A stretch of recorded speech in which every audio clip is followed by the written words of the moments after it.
السلام علیکم dear students, کیا حال ہیں آپ کے؟ اب تو آڈیٹنگ کمپلیشن پہ آ گئی، خیر سے کافی آڈیٹنگ سیکھ لی۔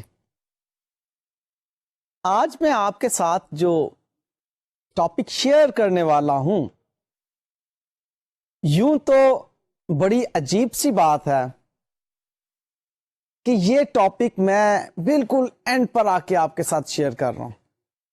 حقیقت میں یہ وہ ٹاپک ہے جس کے اوپر آڈیٹر کام سب سے پہلے کرتا ہے، آڈٹ پلاننگ۔ میں نے یہ ایسا کیوں کیا کہ یہ والا ٹاپک بالکل آخر میں آ کر آپ لوگوں کو سمجھانے کے لیے رکھا؟ بھائی پہلے میں آڈٹ پلاننگ آپ کو بتاتا، پھر بعد میں تمام باتیں آپ کے ساتھ کرتا، جبکہ آڈیٹنگ کا سبجیکٹ ختم ہونے کو آیا تو میں نے کہا جی چلیں اب پلاننگ بھی بتا دیں کیا ہوتی ہے۔ اس کی وجہ یہ ہے کہ آڈٹ پلاننگ جو شخص کر رہا ہے وہ ایک کوالیفائڈ چارٹرڈ اکاؤنٹنٹ ہے، وہ ایک کوالیفائڈ پرسن ہے۔ اس کو معلوم ہے کہ میں نے پلاننگ کے دوران یا پلاننگ کے وقت کن باتوں کا خیال رکھنا ہے اور کس طرح سے آڈٹ کو پلان کرنا ہے۔ اس لیے وہ تمام ٹیکنیکل باتوں کو جانتے ہوئے اس کلائنٹ کے آڈٹ کو پلان کر رہا ہوتا ہے۔ اور جبکہ آپ حضرات ماشاءاللہ سے جو کہ ابھی آڈیٹنگ سیکھ رہے ہیں، اگر آغاز میں نے بات کی ہوتی آڈٹ پلاننگ کے حوالے سے تو کچھ ادھر سے گزر رہی ہوتی باتیں، کچھ ادھر سے گزر رہی ہوتی۔ اس لیے میں نے یہ آڈٹ پلاننگ کا ٹاپک اینڈ میں آ کر آپ کے لیے رکھا۔ سو ہمارا آج کا ٹاپک ہے جی آڈٹ پلاننگ۔ آڈٹ پلاننگ میں انفیکٹ آڈیٹر نے جو انگیجمنٹ آف دا آڈٹ ہے اس کی پرفارمنس کو کس طرح سے، کس بہتر طریقے سے اچیو کیا جا سکتا ہے وہ پاسبل بنانا ہوتا ہے۔ آپ نے انگیجمنٹ لیٹر میں یہ بات پڑھ لی کہ آڈیٹر نے اپنے کلائنٹ کے لیے کیا کچھ کرنا ہے۔ وہ بات آڈیٹر اپنے کلائنٹ کو باور کرا دیتا ہے انگیجمنٹ لیٹر کے ذریعے سے، اور اب وہ جب انگیجمنٹ لیٹر کے ذریعے سے معاملہ طے ہو گیا کہ میں نے کیا کرنا ہے، آڈیٹر کے پوائنٹ آف ویو سے بات کر رہا ہوں، تو اب آڈیٹر پلان کرتا ہے کہ میں نے کیسے یہ کام کرنا ہے۔ تو how to perform the audit, یہ آڈٹ پلاننگ ہے۔ اب آڈٹ پلاننگ میں آڈیٹر نے اپنی تمام اگلی اسٹریٹجیز بنانا ہوتی ہیں، اور پھر اس کے بعد ان اسٹریٹجیز پہ عمل کروانا ہوتا ہے اس نے اپنے سٹاف کے ذریعے سے، اور فائنلی پھر اس نے آڈیٹر نے رپورٹ پیش کر دینا ہوتی ہے کلائنٹ کو۔ سو یہ سرگرمیاں چلتی ہیں آڈٹ میں۔ تو آڈٹ پلاننگ میں دو ایریاز ہیں جن کو کور کیا جاتا ہے۔ Number 1 is establish the over all audit strategy for the engagement, کہ جس انگیجمنٹ کے لیے اس آڈیٹر نے کوشش کرنی ہے اس کی بہتر پرفارمنس کے لیے، اس کے لیے ایک اوور آل آڈٹ اسٹریٹجی بنائی جائے۔ اب وہ اوور آل آڈٹ اسٹریٹجی کیا ہوتی ہے یہ انشاءاللہ تعالی آج ہم سیکھیں گے۔ اس کے اندر مختلف پوائنٹس ہیں جو کہ انشاءاللہ تعالی میں آپ کے ساتھ شیئر کروں گا آج کہ اوور آل آڈٹ اسٹریٹجی کیا ہوتی ہے۔ نمبر 1 یہ پلاننگ کا حصہ ہوتی ہے، اور نمبر 2 یہ کہ developing an audit plan in order to reduce audit risk to an acceptably low level۔ ایک تو ہم نے اوور آل آڈٹ اسٹریٹجی بنانی ہے, اور اب اوور آل آڈٹ اسٹریٹجی بنانے کے بعد ہم نے ایک آڈٹ پلان بنانا ہے. آڈٹ پلان بھی انشاءاللہ تعالی آج آپ کے ساتھ ڈسکس کروں گا کہ آڈٹ پلان میں کیا بنایا جاتا ہے اور کیوں آڈٹ پلان بنانا ہے, تاکہ وہ جو آڈٹ رسکس ہیں وہ کم از کم ہو جائیں. اس طرح سے ہم نے آڈٹ پلان بنانا ہے کہ آڈٹ رسک جو ہے کہ مٹیریل میں اسٹیٹمنٹس موجود ہو سکتی ہیں, وہ رسک کم از کم ہو جائے. تو جی آڈیٹر جب پلاننگ کر رہا ہوتا ہے تو بذات خود آڈیٹر تو شامل ہوتا ہی ہے اس پلاننگ میں, پلس وہ اپنے کچھ مزید ٹیم ممبرس کو بھی اس میں شامل کر لیا کرتا ہے.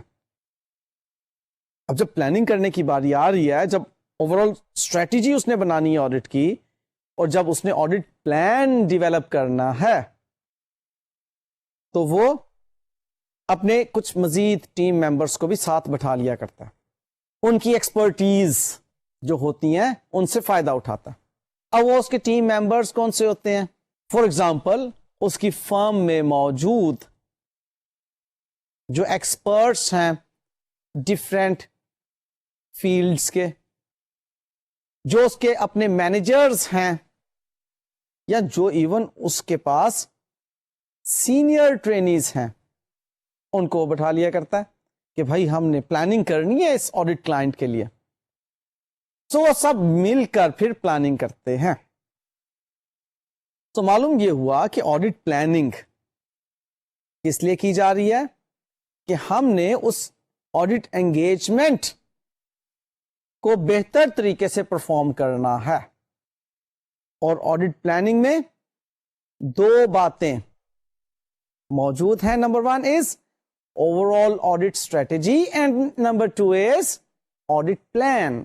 اچھا جی, اب ہم دیکھتے ہیں کہ ایجوکیٹ پلاننگ جو ہے وہ کس طرح سے معاون ہوتی ہے آڈیٹر کے لیے. اس میں نمبر 1 کامز کہ it ensure that appropriate attention is devoted to important areas of the audit.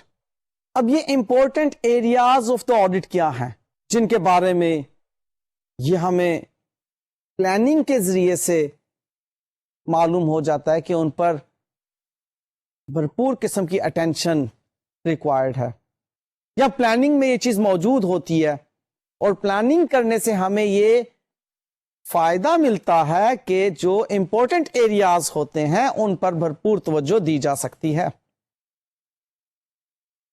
اب وہ امپورٹنٹ ایریاز کیا ہیں؟ لائک ریلیٹڈ پارٹی ٹرانزیکشن بہت امپورٹنٹ ایریا, کہ اگر ہمارے آڈٹ کلائنٹ نے ریلیٹڈ پارٹیز کے ساتھ, اب ریلیٹڈ پارٹیز آپ کے ساتھ ڈسکس کیا ہوا پہلے کہ ڈائریکٹرز ہیں, سبسیڈری کمپنیز ہیں, ایسوسیٹ کمپنیز ہیں وغیرہ, ان کے ساتھ ہمارے آڈٹ کلائنٹ نے اگر کوئی ٹرانزیکشنز کی ہوئی ہیں تو وہ ایک امپورٹنٹ ایریا ہوگا آڈیٹر کے پوائنٹ آف ویو سے. پھر ہمارے آڈٹ کلائنٹ نے کچھ کام آؤٹ سورس کیے ہوں گے, ان کو بھی امپورٹینس حاصل ہے. اب وہ کون کون سے کام آؤٹ سورس کیے ہو سکتے ہیں؟ فار ایگزامپل ڈیٹ کلیکشن ہے, ڈیٹر سے پیسے لینے ہیں. اب اس کی فیکٹرنگ, یہ ایک ٹیکنیکل ٹرمینالوجی ہے, اگر سمجھ آ جائے تو ٹھیک, نہ سمجھ آ جائے تو بھی ٹھیک. یہ فائنینشیل مینجمنٹ میں آپ نے پڑھنی ہے یا پڑھ لی ہوگی. فیکٹرنگ کہتے ہیں ڈیٹرز سے پیسے آپ خود تو نہیں لے سکے, آپ فیکٹر اپوائنٹ کر لیتے ہیں کہ جی آپ ہمارے ڈیٹر سے پیسے ریکور کریں گے اور ہمیں دیں گے. وہ ان کے ساتھ جو بھی ہمارا معاملہ طے ہوتا ہے کمیشن وغیرہ کا یا پرسنٹیج کا, دیٹس اندر اسٹوری. بہرحال آپ نے آؤٹ سورس کیا. اس کے علاوہ کچھ نارمل روٹین کے بھی امپورٹنٹ ایریاز ہوتے ہیں, لائک سیلز ہیں امپورٹنٹ ایریا, بھرپور توجہ دی جانی چاہیے. Payroll, inventory, These all are important areas. تو پلاننگ کے ذریعے سے ہم ان امپورٹنٹ ایریاز پر بھرپور توجہ دے سکنے کے قابل ہو جاتے ہیں. نیکسٹ پوائنٹ کمز کہ پوٹینشیل پرابلمس لائک سلو کہ potential problems are identified and resolved on a timely basis. اب یہ پوٹینشیل پرابلمس کیا ہو سکتی ہیں؟ یعنی کہ جس پہ اب آپ کو لگتا ہے کہ پرابلمس آئیں گی ہمیں. پوٹینشیل اس کو کہتے ہیں نا کہ اس میں کچھ موجود ہے جو کہ ابھرے گا, اس کو کہتے ہیں پوٹینشیل. تو پوٹینشیل پرابلم جو ہمیں لگتا ہے کہ پرابلمس ابھریں گی. فار ایگزامپل کوئی ہم آڈیٹ کلائنٹ سے انفارمیشن جو لینا چاہیں گے وہ بہت سلو پروسیس کے ذریعے سے ہم تک پہنچے گی. یہ ایک پوٹینشیل پرابلم ہو سکتی ہے. اور پھر یہ بھی ایک پوٹینشیل پرابلم ہو سکتی ہے کہ وہ جو نئی رولز اور ریگولیشنز بعض اوقات ہماری ریگولیٹری اتھارٹیز کی طرف سے آتی ہیں, نئی ریگولیشنز, وہ پراپرلی انکارپوریٹ نہیں کی جائیں گی اپنی اکاؤنٹنگ میں, ان کے مطابق اکاؤنٹنگ نہیں کی گئی ہوگی. جو نئے انٹرنیشنل فائنینشیل رپورٹنگ سٹینڈرڈز اپنائے جا رہے ہیں ان کے مطابق اکاؤنٹنگ نہیں کی جا رہی ہوگی. Potential problems. تو اس قسم کی جو پوٹینشیل پرابلمس ہوں گی ان کو کس طرح سے ہم نے ریزالو کرنا ہے, پلاننگ کے ذریعے سے ہم اس کو کور کریں گے.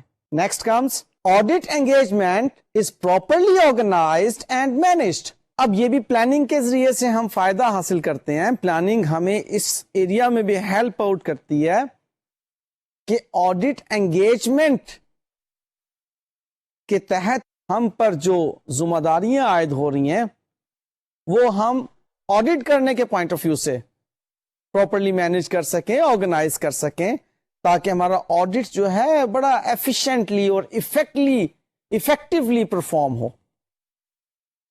تو اس کی افیکٹو اینڈ ایفیشینٹ پرفارمنس کے لیے